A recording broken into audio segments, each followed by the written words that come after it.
আমি বলতে চাই আপনারা,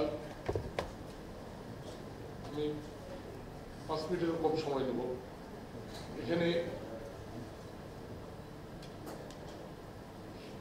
সবচেয়ে বড় সমস্যা দুর্নীতি, আর সবচেয়ে বড় সমস্যা অব্যবস্থাপনা।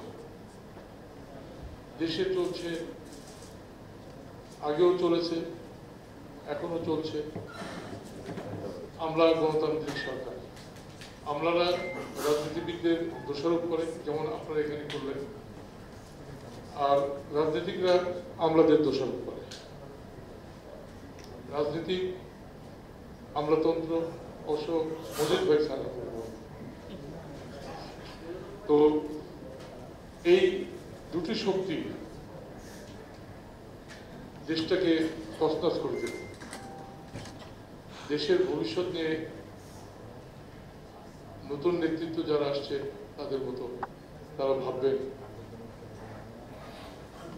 আমি শুধু বলবো দুর্নীতি দুর্নীতি দুর্নীতি দুর্নীতি বন্ধ করেন, দেশের অনেক সমস্যার সমাধান হয়ে যাবে।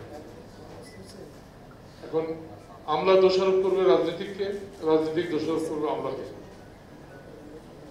এটা তো হতে পারে না। এই সমস্যাগুলোর সমাধান করতে হলে আমাদের হাত দিতে হবে সর্বত্র, সর্বত্র হাত দিতে হবে।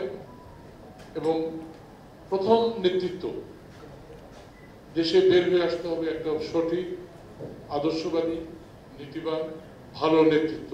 নেতৃত্ব বলতে শুধু আমি রাজনীতিকদের বোঝাচ্ছি না, আমি বোঝাচ্ছি সর্বস্তরে মানুষকে বোঝাচ্ছি নেতৃত্ব।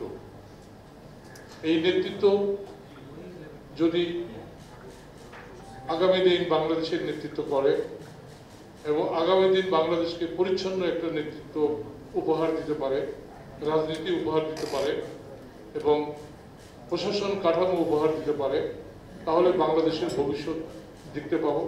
নাহলে আপনারা ঢাকার ভবিষ্যৎ নিয়ে ভাবছেন, কিন্তু বাংলাদেশেরই তো ভবিষ্যৎ অন্ধকার।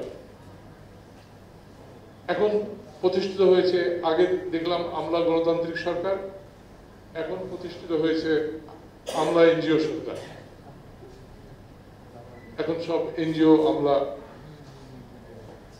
তস্করতন্ত্র প্রতিষ্ঠার ষড়যন্ত্র চলছে আবার নতুন করে। এসবের বিরুদ্ধে আমাদের কথা বলতে হবে এবং ভয়েস রাইজ করতে হবে।